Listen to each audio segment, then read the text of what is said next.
Assalamualaikum warahmatullahi wabarakatuh. Apa kabar sobat-sobat semuanya? Oke, sebelum dimulai ceritanya, jangan lupa untuk tekan tombol like dan berkomentar juga ya. Bab 727. Saya 110% yakin, peradaban hutan, mendengar kata-kata pria berjubah hitam, Ye Guan mengerutkan keningnya. Kapan nenek moyang berkumpul dengan peradaban hutan ini? Lagi pula, bukankah peradaban hutan sudah mulai menjauh? Mata Lou Deyu juga penuh keraguan. Saat ini, pria berkemeja hijau di sampingnya tiba-tiba menggelengkan kepalanya. Sampah macam apa itu? Saat dia berbicara, dia tiba-tiba menunjuk, berdengung. Cahaya pedang tiba-tiba melesat ke langit. Di langit, ekspresi Qingju tiba-tiba berubah drastis.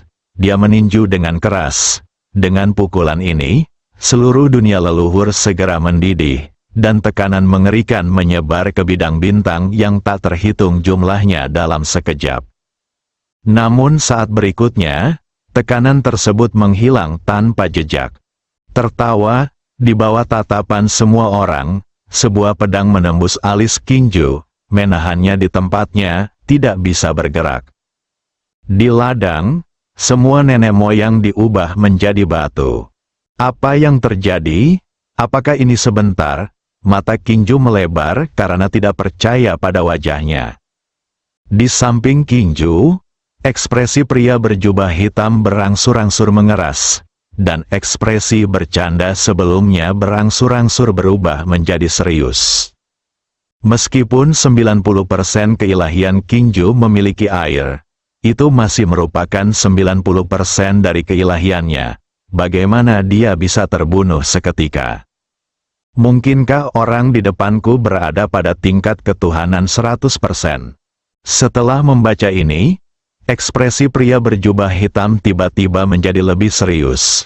Dia memandang pria berjubah hijau, ragu-ragu sejenak, dan kemudian berkata, "Yang mulia, saya sangat tersinggung sekarang. Pria berkemeja hijau tiba-tiba melambaikan lengan bajunya. Tertawa, sebelum pria berjubah hitam bisa bereaksi, dia langsung tertancap di tempat oleh pedang, tidak bisa bergerak. 100% ilahi, pria berjubah hitam melebarkan matanya dan memandang pria berjubah hijau dengan tidak percaya. Pada saat ini, dia yakin bahwa pembudidaya pedang berjubah hijau di depannya adalah orang yang 100% kuat di alam dewa. Bagaimana mungkin ada 100% alam dewa di luar sini? Pria berjubah hitam itu mati rasa. Dengan kekuatannya, ketika dia keluar, dia secara alami dapat berjalan ke samping, karena dia juga 90% ilahi. Meskipun keilahiannya tidak begitu murni, dia benar-benar tak terkalahkan di luar. Namun, dia tidak menyangka bahwa dia akan bertemu seseorang yang berada di alam dewa 100% segera setelah dia keluar. Astaga, sangat sial. Saat ini, pria berkemeja hijau di kejauhan menggelengkan kepalanya sedikit. Itu terlalu sampah dan membosankan. "Kamu Guan?"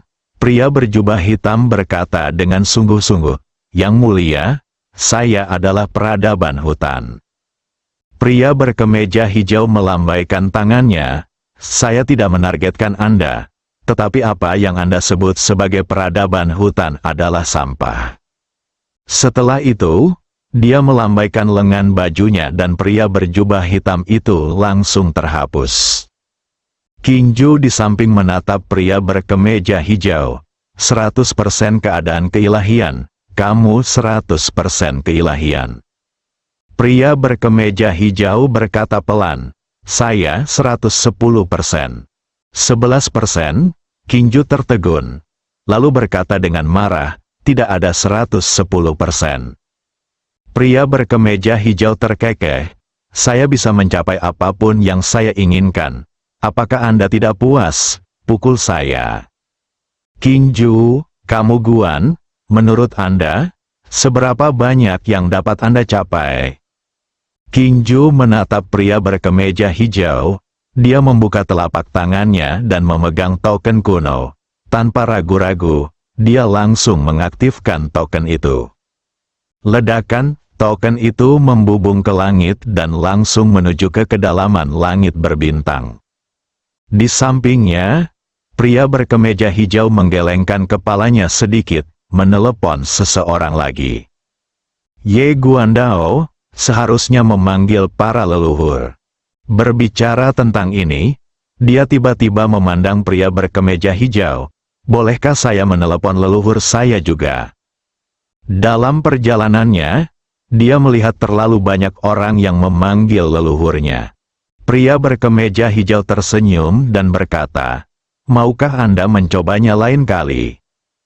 Ye Guan tertawa.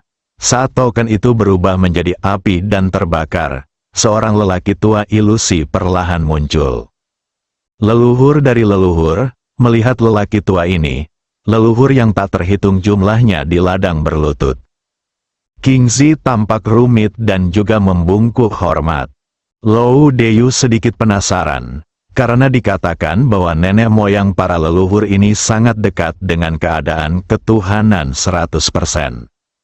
Setelah nenek moyang muncul, dia perlahan menyapu lapangan. Akhirnya, matanya tertuju pada pria berkemeja hijau. Pria berkemeja hijau tersenyum tipis dan tidak berkata apa-apa. Setelah menatap pria berkemeja hijau beberapa saat, lelaki tua itu menghela nafas dengan suara rendah. "Yang mulia, bisakah masalah ini diselesaikan?" Setelah mendengar kata-kata lelaki tua itu, wajah Qingju langsung menjadi pucat. Nenek moyang kuat lainnya juga tampak pucat dan roboh ke tanah. Lou Deyu menghela nafas pelan.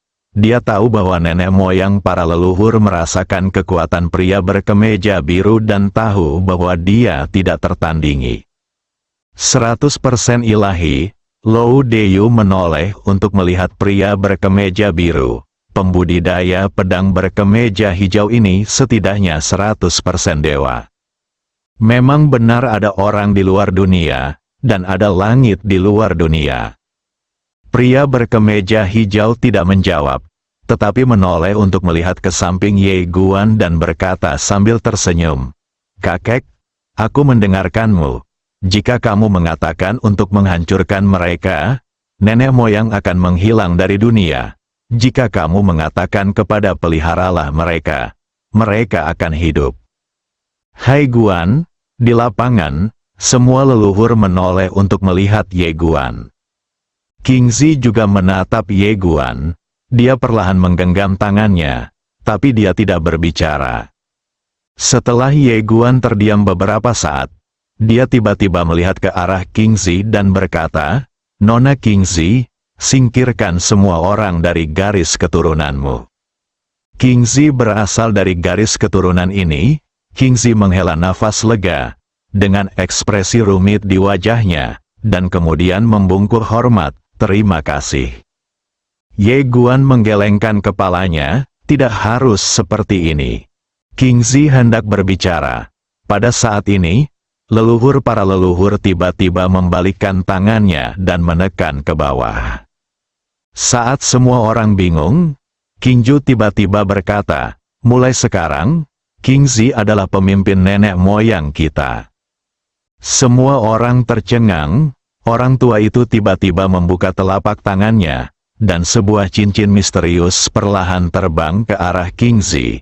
Dia tersenyum tipis dan berkata, "Benda ini berisi warisan dan tabungan seumur hidupku serta secercah jiwa. Mulai sekarang, kamu adalah pemimpinku, leluhur." Kingzi sedikit bingung, tapi lelaki tua itu tidak berkata apa-apa lagi. Dia menatap pria berkemeja hijau di sampingnya dan tersenyum tipis. "Ada orang di luar dunia, dan ada langit di luar dunia. Saya telah belajar banyak hari ini." Setelah mengatakan itu, tubuhnya menjadi ilusi dan kemudian menghilang. Di lapangan, leluhur kuat yang masih hidup juga sadar saat ini, dan segera memberi hormat kepada Kingzi dengan hormat. "Saya telah bertemu dengan pemimpin klan. Kepala keluarga, Semua orang di lapangan berlutut di tanah dan menunggu dengan gugup. Mereka secara alami mengetahui niat leluhur mereka. Tetapi pada akhirnya, mereka tetap harus melihat ke arah Tuan Ye. Kingzi mengabaikan leluhurnya dan menoleh untuk melihat Ye Guan di kejauhan. Ye Guan juga tidak berbicara. Kingzi menundukkan kepalanya tanpa suara, tangannya sedikit gemetar. Saat ini, Ye Guan tiba-tiba tersenyum dan berkata, "Nona Kingzi, apakah Anda masih ingat perjanjian kita?" Kingzi memandang Ye Guan dengan bingung. Ye Guan tersenyum dan berkata, "Kami telah membuat janji untuk menjelajahi hutan Shengsu bersama." Kingzi tertegun, lalu tersenyum dan berkata, "Ingat." Ye Guan tersenyum dan berkata, "Aku akan datang kepadamu ketika waktunya tiba. Juga, aku pernah berkata bahwa kita adalah teman, dan aku bersungguh-sungguh." Setelah mengatakan itu, dia menoleh untuk melihat pria berkemeja hijau. "Kakek, ayo pergi." Pria berkemeja hijau tersenyum dan berkata, "Oke." Setelah itu, kakek dan cucu tersebut langsung menghilang dari lokasi kejadian. Di lapangan, semua leluhur merasa lega dan menghela nafas lega. Senyuman menyentuh muncul di wajah Kingzi. Dia tahu bahwa pria ini sangat menganggapnya sebagai teman baik. Dan di suatu tempat, seorang wanita melihat pemandangan di depannya dengan ekspresi rumit. Wanita ini adalah Qing'an yang membawa Ye Guan ke klan Xianling untuk pertama kalinya. "Teman, jika aku tidak memilih seperti itu sejak awal, aku seharusnya bisa berteman dengannya, bukan?" Namun karena takut dikritik sukunya, ia memilih memutuskan hubungan dengannya, dan ia tidak marah saat itu. Kenapa tidak marah? Karena orang-orang tidak menganggap serius suku Xianling. Apa yang disebut arogansi klan Xianling tidak lebih dari lelucon di depan orang lain. Qing'an menggelengkan kepalanya sedikit, berbalik dan pergi. Di sisi lain, Lou Deyu berjalan ke arah Kingzi dan tersenyum tipis. "Selamat." Meskipun klan Xianling mengalami pukulan fatal dalam pertempuran ini, untungnya mereka tidak dimusnahkan, dan fondasi mereka masih ada. Bagaimanapun, pria berkemeja biru hanya membunuh beberapa prajurit terbaik suku Xianling sebelumnya. Terlebih lagi, Akademi Guangxuan tidak menjarah para leluhur. Oleh karena itu, selama suku Xianling berkembang dengan baik, bukan tidak mungkin untuk kembali ke puncak di kemudian hari. Yang terpenting adalah Akademi Guangxuan dan klan Xianling sebelumnya adalah musuh bebuyutan. Namun kini hubungan antara klan Xingling dan Akademi Guangxuan sangat luar biasa. Kingzi melihat sekeliling dengan ekspresi rumit.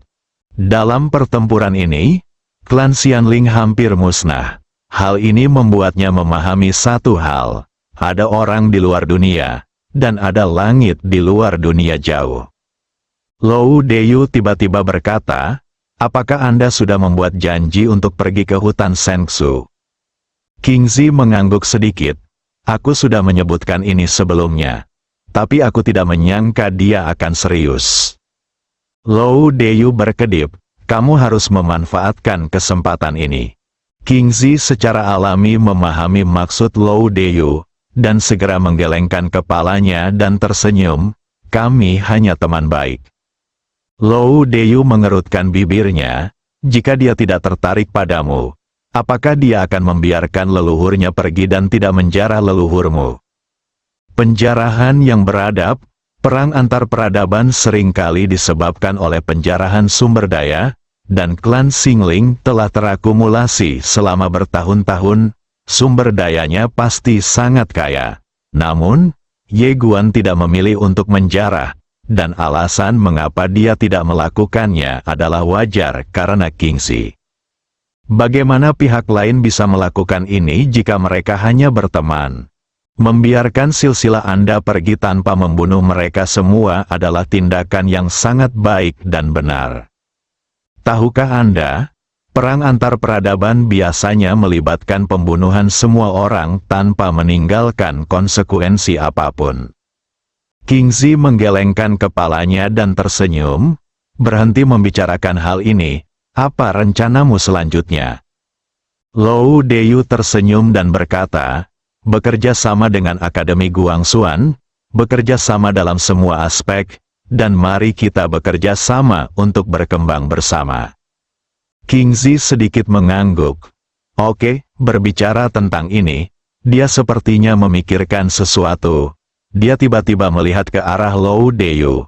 Mengapa kamu tidak menikah dengan Tuan Ye? Kamu menikah dengannya dan kemudian melahirkan seorang putra. Dengan cara ini, peradabanmu ingin kembali mencapai puncaknya.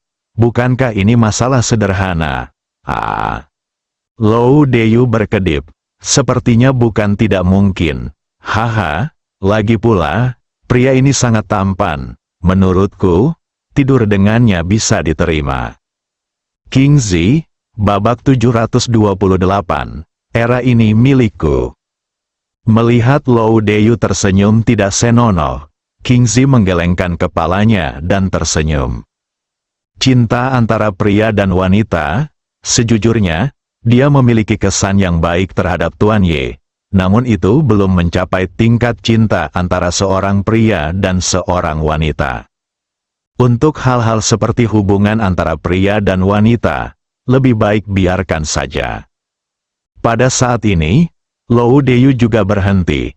Dia menatap leluhur kuat yang masih berlutut di tanah dan bertanya, apa rencanamu selanjutnya? Setelah Kingzi terdiam beberapa saat, dia berkata, perbaiki leluhur. Hal pertama yang harus dia ubah adalah kesombongan para leluhur. Mulai saat ini, para leluhur tidak bisa lagi menyendiri dan sombong. Pada saat yang sama, para leluhur juga harus keluar dan berintegrasi dengan dunia. Lou Deyu mengangguk sedikit. Saya harus mengingatkan Anda bahwa meskipun nenek moyang Anda tidak dimusnahkan, vitalitas mereka rusak parah.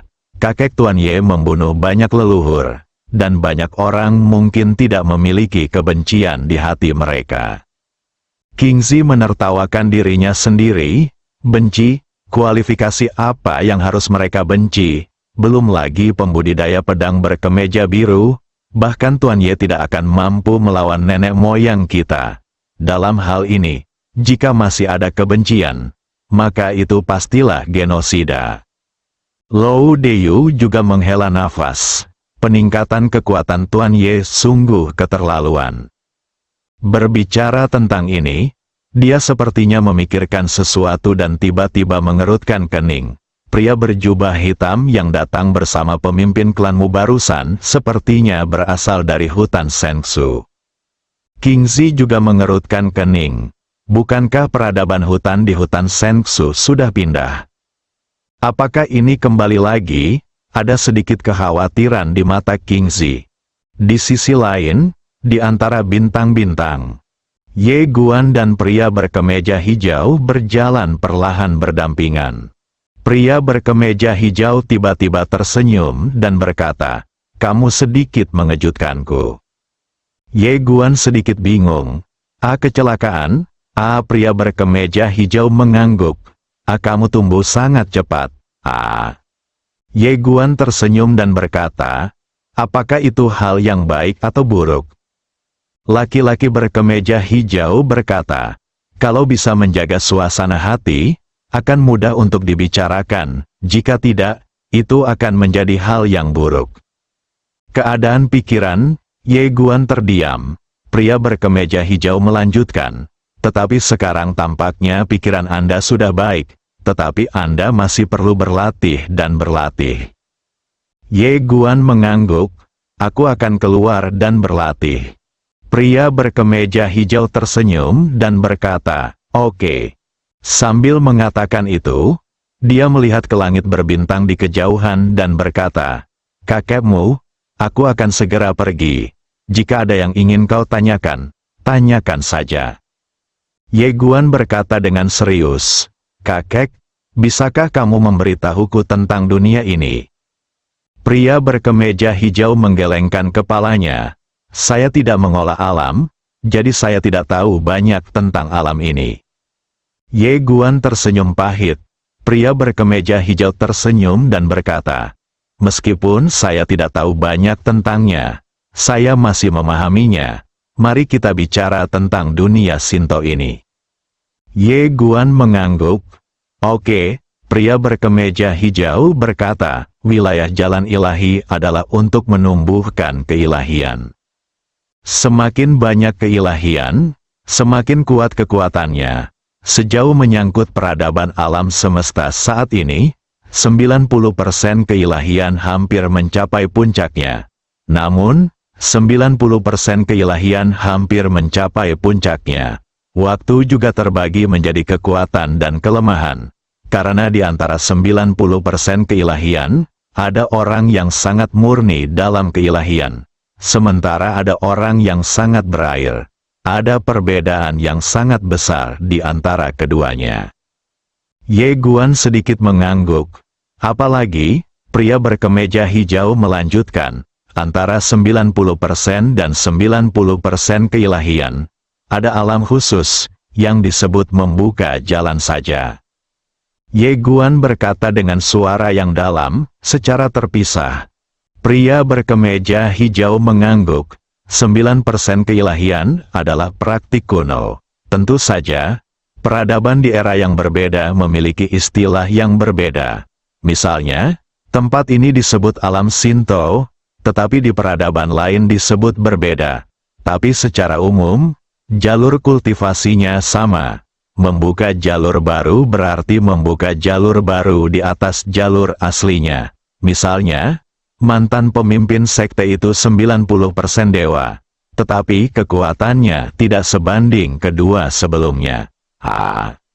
Ye Guan berkata dengan lembut, itu dia, pria berkemeja hijau melanjutkan, dan di atas itulah yang disebut sifat manusia. Ye Guan buru-buru bertanya, sifat manusia? Laki-laki berkemeja hijau itu mengangguk, kamu mungkin tidak mengerti kalau rumit. Biar ku beritahu sesuatu yang sederhana.